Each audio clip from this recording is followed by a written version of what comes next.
আল্লাহওয়ালা বুজুর্গ এক দেয়ালের লগে হেলান দিয়া জিকির করতেছে, সুবহানাল্লাহ সুবহানাল্লাহ সুবহানাল্লাহ। কি করে? জিকির করে।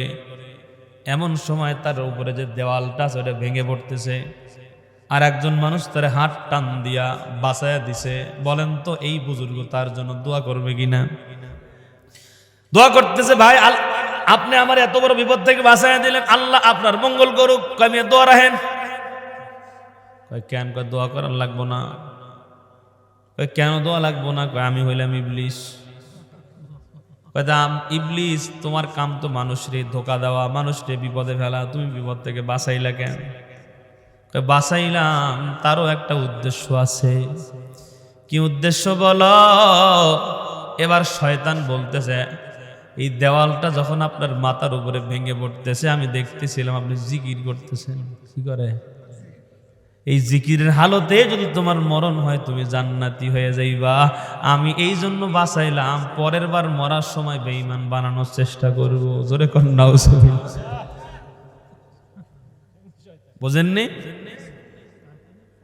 দুনিয়ার মুসলমান ইমানদার আল্লাহর গোলাম খেয়াল করেন, আল্লাহর নবীর একজন সাহাবী প্রতিদিন রাত্রেবেলা তাহাজ্জুদ পড়তেন। কি পড়তেন?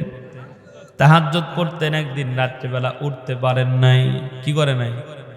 উঠতে পারে নাই। পরের দিন সারাদিন আল্লাহর কাছে কান্নাকাটি করেছে, আল্লাহ প্রতিদিন আমি তাহাজ্জুদের নামাজ পড়ে আপনার কুদরতি কদমে সেজদা দেই।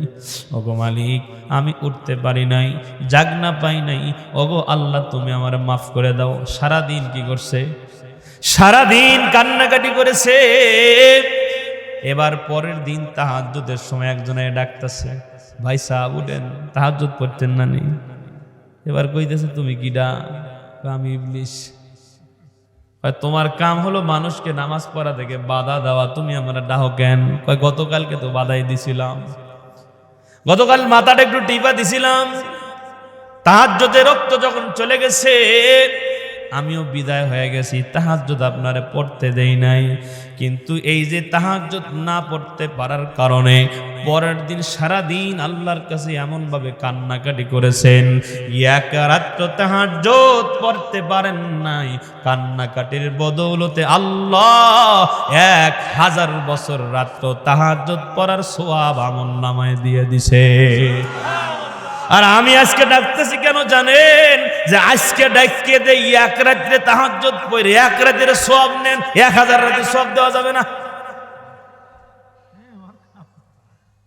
কথা কি বুঝেন? দুনিয়ার মুসলমান ইমানদার আল্লাহর গোলাম। আরো একটা ঘটনা বলি, কষ্ট হয় না তো? মুসলমান বন্ধুর, আমার একজন মানুষ 5 ওয়াক্ত নামাজ জামাতের সাথে পড়ে। কার সাথে? 5 ওয়াক্ত নামাজ জামাতের সাথে পড়ে, কিন্তু যেই মসজিদে তিনি নামাজ পড়েন তার বাড়ি থেকে বৃষ্টি পড়ার কারণে রাস্তা পিছলা হয়ে যায়নি, পিছলা হয়ে গেছে। এশারের নামাজের আজান হয়ে গেছে।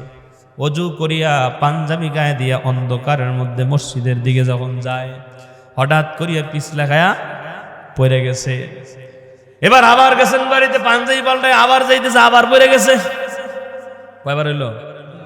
দুনিয়ার মুসলমান বন্ধুরা, এবার আবার এসে কাপড় পাল্টায় যখন বেরোইছে, সামনের দিকে তাকায় দেখে একজন মানুষ লণ্ঠন লইয়া, হারিকেন লইয়া দাঁড়ায় আছে। জোরে কোন সুবহানাল্লাহ।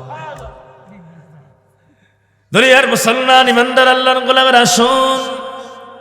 এবার মসজিদ পর্যন্ত তারে আগায়া দিছে। যাওয়ার সময় জিজ্ঞাসা করে, ভাই আপনি আমার জন্য হারিকেন নিয়ে দাঁড়ায় আছেন? কই আমি দেখলাম 2 বার আপনি ডিগবাজি হয়ে পড়ে গেছেন, এই জন্য আপনাকে মসজিদ পর্যন্ত আগায় দেওয়ার জন্য লাইট নিয়ে আসছি, হারিকেন নিয়ে আসছি। মসজিদের, এটা কি মসজিদ না?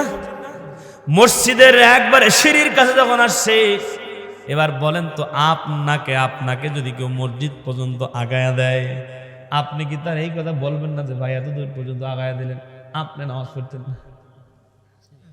ঠিক নেই? দুনিয়ার মুসলমান এবার ওরে আগায় দেওয়া জায়গা, ভাই আপনি কই যান? এত কষ্ট করে এই কাদা মাটির উপর দিয়া, পিছলার ভিতর দিয়ে আপনি আমার হারিকেন দিয়ে আগায় দিলেন, আমার জন্য এত কষ্ট করলেন, তো আপনি কি নামাজ পড়তেন না? এবার বলতেছে, ভাই আমি নামাজ পড়ি না, আপনি পড়েন। কয় না, এই কথা বললি তো হবে না, আপনি হিন্দু না মুসলমান বলা লাগবে। আপনার পরিচয় দেওয়া লাগবে, এমন ভাবে ধরছে পরিচয় না দিলে যেতে দেব না, আছে না? ধরছে একবারে ছাই দিয়া বাইম মাছ ধরার মতো, বলতেছে বলেন আপনি কে? কয় আমি ইবলিস। তো ইবলিস তুই আমার মসজিদে আনলি কেন? ও দুনিয়ার মুসলমান বন্ধুরা আমার, ইবলিস বলতেছেন ভাইজান শোনো,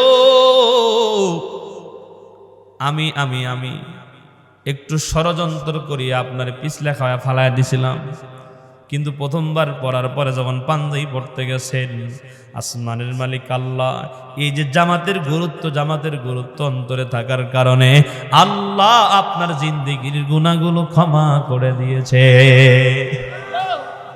এরপরে দ্বিতীয়বার আবার পড়ার পরে যখন পাঞ্জাবি পড়তে গেছেন, আসমানের মালিক আল্লাহ